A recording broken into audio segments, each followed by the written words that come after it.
नाज़रीन, अस्सलामु अलैकुम रहमतुल्लाहि व बरकातुहू। मुझे एक आदमी ने कमेंट में फ़रमाया था कि हकीम इकबाल साहब रहमहुल्लाह ताला की क़ुव्वत बाहुबली वीडियो की तशरीह कर दें, यानी उसे समझा दें।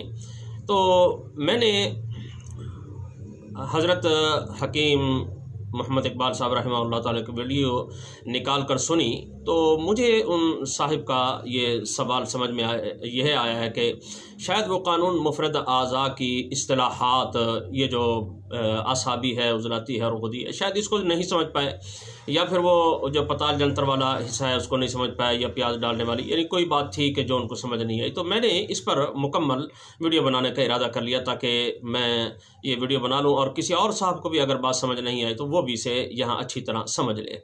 तो पहली बात, हज़रत हकीम साहब रहमहुल्लाह ताला फरमाते हैं कि मर्दाना कमज़ोरी असाबी तहरीक में पैदा होती है। यानी असाबी तहरीक से मुराद ये है कि जब जिस्म में ठंडक की ज़्यादती हो जाती है या खून में बलगमी रतूबात बढ़ जाती हैं तो ये मर्दाना कमज़ोरी पैदा हो जाती है।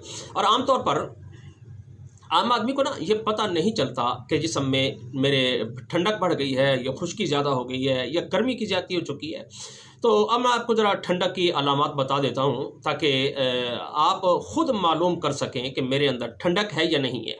तो जिस मरीज़ में ठंडक बढ़ जाती है उसे ये ना निशानी बता रहा हूँ कि छोटा पेशाब जो होता है ना, ये सफ़ेद रंग का आता है, छोटा पेशाब, और पानी की तरह आता है, और पेशाब मिक़दार में भी ज़्यादा आता है। यानी जब वो पेशाब करने के लिए बैठेगा तो ज़्यादा देर तक उसे पेशाब आता रहेगा, एक लंबी धार है जो चलती रहती है। और दूसरी निशानी यह है कि उसे दिन में आता भी कई बार है, यानी तादाद में भी उसे ज़्यादा आता है। हर घंटे, 2 घंटे के बाद, 2.5 घंटे के बाद, 3 घंटे के बाद उसे पेशाब की हाजत महसूस होगी। और बाज़ आदमी को तो ये सूरत जो है ना शदीद पैदा हो जाती है, तो वो ऐसा होता है कि पेशाब करने के लिए वो लैट्रिन की तरफ जैसे वो दौड़ते हैं ना, तो लैट्रिन तक वो नहीं पहुँच पाते कि पेशाब उनका पहले ही ख़ता हो जाता है, निकल जाता है। तो ये शदीद सूरतों की मैं सूरत बता रहा हूँ। अब आम निशानी मैं बता देता हूँ, आप उसे यहाँ समझ लीजिए कि जिस आदमी को पेशाब रात के वक्त नींद से जगा दे और उठकर उसे पेशाब करना पड़े तो ऐसा मरीज़ भी ठंडक का मरीज़ होता है, उसे ठंडक हुआ करती है। और ऐसे मरीज़ की अगर आप ज़ुबान देखेंगे तो ज़ुबान पर एक सफ़ेद रंग की तह आपको मालूम होगी, और वो जो खुराक खाता है तो सारा दिन ना उसी खुराक के डिकार भी उसे आते रहते हैं, यानी उसकी खुराक जो ना वो सही तरह हज़म नहीं हो पाती।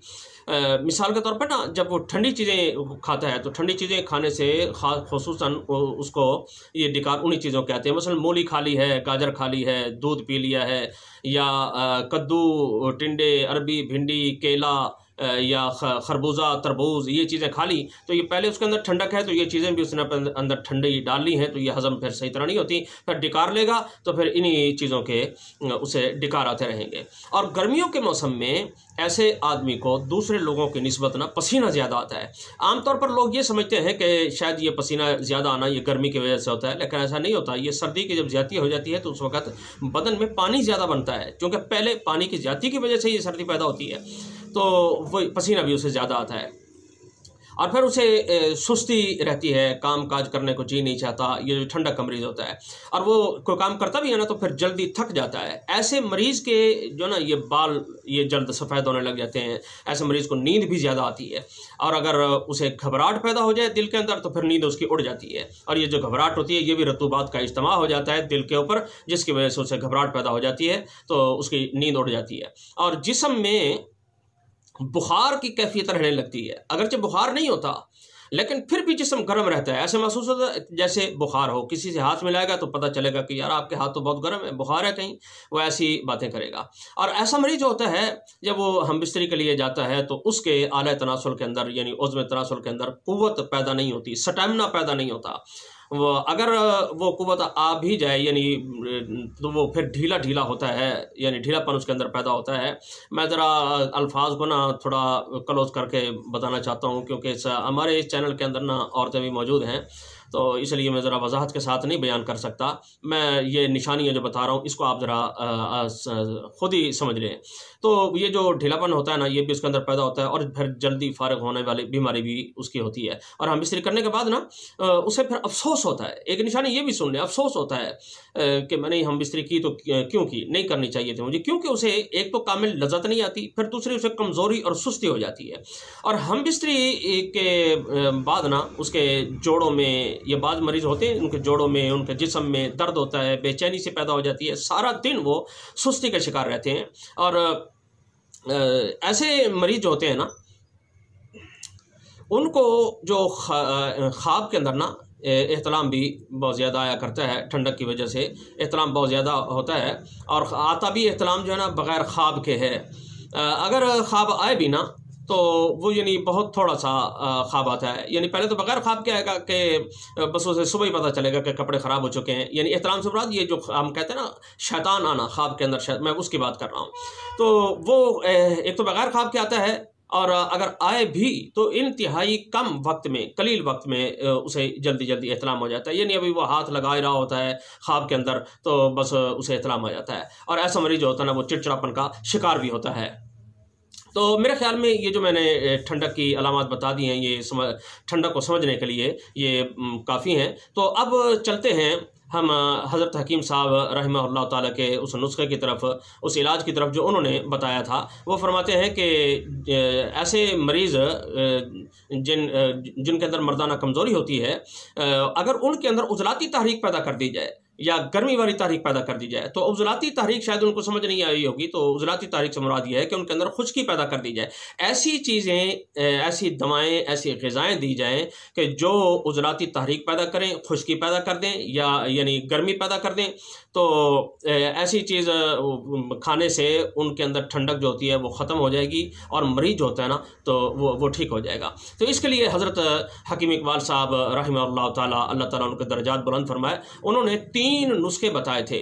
उनमें से एक नुस्खा जो है वो जवारिश प्याज ज़ाफ़रानी के नाम से है। वो नुस्खा मैं दोहरा देता हूँ ताकि जिन लोगों ने ये नुस्खा नहीं सुना या वो वीडियो नहीं सुनी तो इस वीडियो में वो नुस्खा भी सुन लें।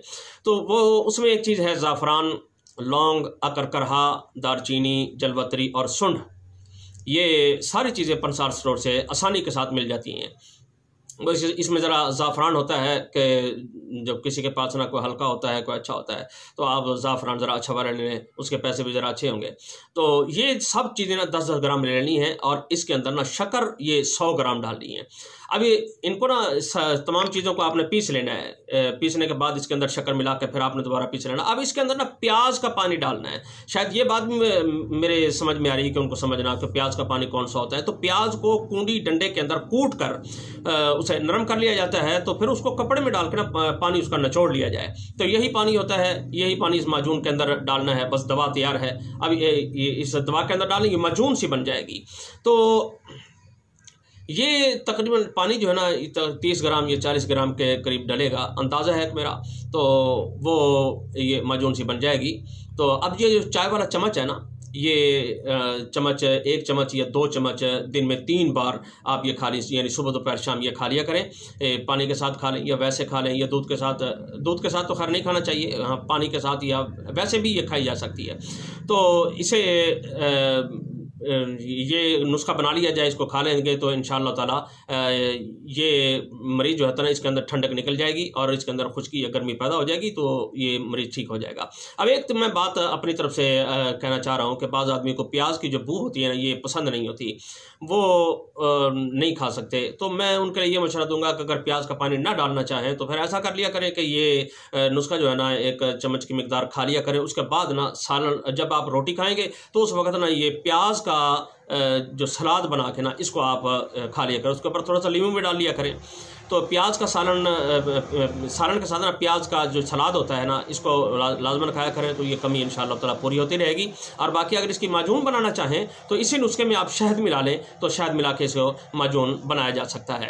तो हकीम साहब रहमहुल्लाह ताला फरमाते हैं कि ये फरहत अंगेज़ है, यानी ये दिल को खुश करने वाला नुस्खा है, दिल को खुश कर देती है ये माजून।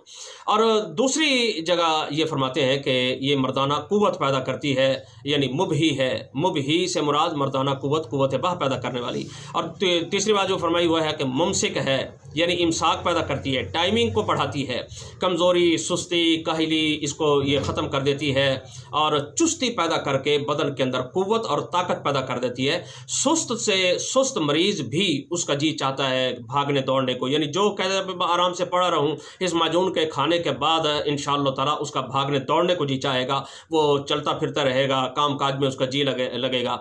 ये उनकी वीडियो थी। तो इनमें एक नुस्खा जो उन्होंने बताया है वो मैंने आपके हुजूर पेश कर दिया है। मैं टाइम देख रहा हूँ कि टाइम बहुत ज़्यादा हो गया है, तो इतनी लंबी बात ना लोग नहीं सुन के। इंशाअल्लाह ताला मैं दूसरी एक वीडियो अभी बनाता हूँ, तो उसके अंदर ना मैं दूसरा नुस्खे का जिक्र करता हूँ, वो भी थोड़ी सी तफसील चाहता है। तो मैं अपनी मारूज़ात को अपने यहीं ख़त्म करता हूँ। तो बस आप हज़रात से मैं गुजारिश मैं हमेशा करता आ रहा हूँ कि जिन हज़रात ने मेरा चैनल सब्सक्राइब नहीं किया हुआ ना, तो वो लाइक भी उसे कर दें, और जो सुर्ख रंग की लिखाई वाला सब्सक्राइब लिखा हुआ है वहाँ भी आपने क्लिक कर देना है, और जो बेल का निशान, घंटी का निशान है वहाँ भी आपने हाथ लगा देना है। अल्लाह ताला आपको जज़ाए खैर अता फरमाए। अल्लाह ताला तमाम उम्मत मुस्लिमा को मेरे और आप समेत सेहत कामिला आजिला मुस्तकिल्ला मुस्तमिर नसीब फरमाए। अस्सलामु अलैकुम व रहमतुल्लाहि व बरकातुहू।